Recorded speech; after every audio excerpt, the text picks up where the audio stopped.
जैसे किसी राजाधिराज का अभिषेक होता है, ऐसे ही भगवान श्री कृष्ण का ब्रज में श्री गिरिराज जी की उपत्यका में श्री गोविंद कुंड पर सुरभि गऊ ने आकर अपने दुग्ध से भगवान का अभिषेक किया। सप्तर्षियों ने मंत्रोच्चारण किया।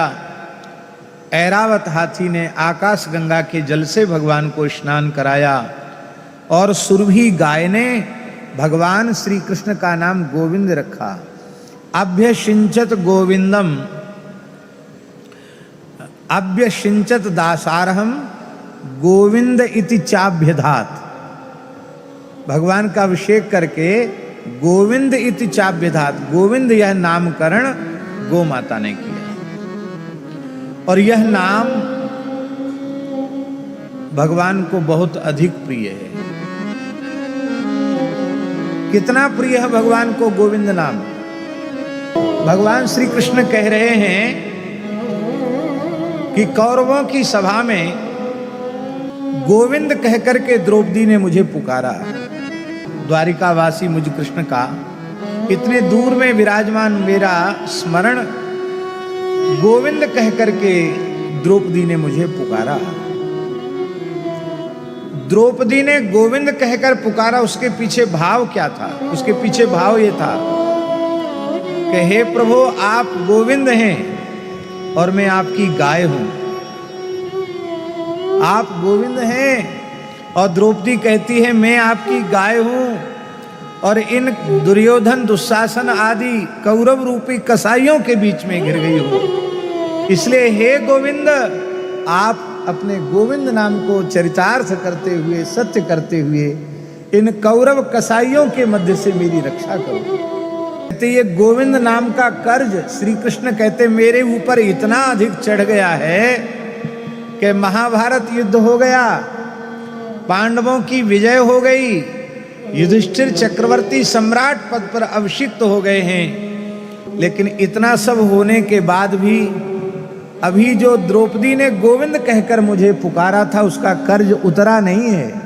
अब यह कर्ज हमारी छाती पर चढ़ा हुआ है। भगवान की आराध्या उपास्या पूज्या गोमाता के द्वारा रखा हुआ यह नाम भगवान को अत्यंत प्रिय है। यही कारण है श्री गोपाल मंत्र में गोविंद नाम सुप्रतिष्ठित किया गया है। कितनी महिमा है गोविंद नामोच्चारण की।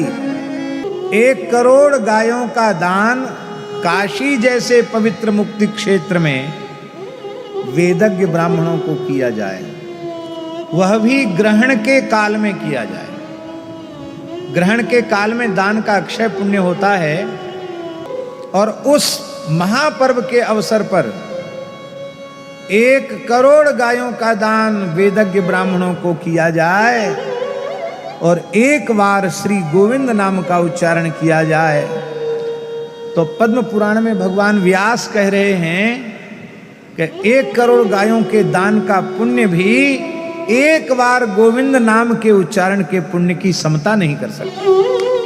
तीर्थराज प्रयाग में और उस अवसर पर 1 वर्ष कल्पवास नहीं 100 वर्ष तक लगातार कल्पवास की विधि से रहे और संपूर्ण नियमों का निर्वहन करे और एक बार गोविंद नाम का उच्चारण करे तो 100 वर्ष तक लगातार तीर्थराज प्रयाग में रह करके कल्पवास के पुण्य भी एक बार गोविंद नाम उच्चारण की क्षमता नहीं कर सकता। 1 यज्ञ 2 यज्ञ नहीं, सविधि 10,000 यज्ञों का संपादन किया जाए। आज 1 यज्ञ का भी संपादन होना बहुत कठिन है क्योंकि यज्ञ की अधिष्ठात्री और पितरों के कव्य की अधिष्ठात्री पूज्या गोमाता ही है। गव्य पदार्थ ही नहीं है तो यज्ञ कहां से होगा। गव्य पदार्थों की जैसी उपलब्धता होनी चाहिए वैसी उपलब्धता नहीं है, सरलता से नहीं है। सविधि 10,000 यज्ञ कोई करे और उन 10,000 यज्ञों का पुण्य और एक बार श्री गोविंद नाम के उच्चारण का पुण्य तो गोविंद नामोच्चारण का पुण्य जो है 10,000 यज्ञों का पुण्य भी उसकी बराबरी नहीं कर सकता।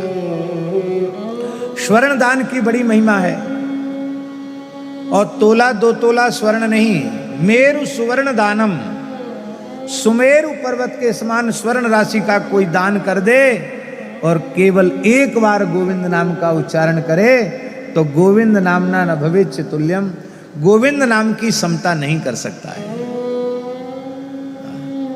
ये इतना अधिक प्रिय श्री ठाकुर जी को इसीलिए है गोविंद नाम, क्योंकि गोविंद यह नाम उनकी आराध्या उपास्या पूज्या गोमाता के द्वारा रखा हुआ नाम है।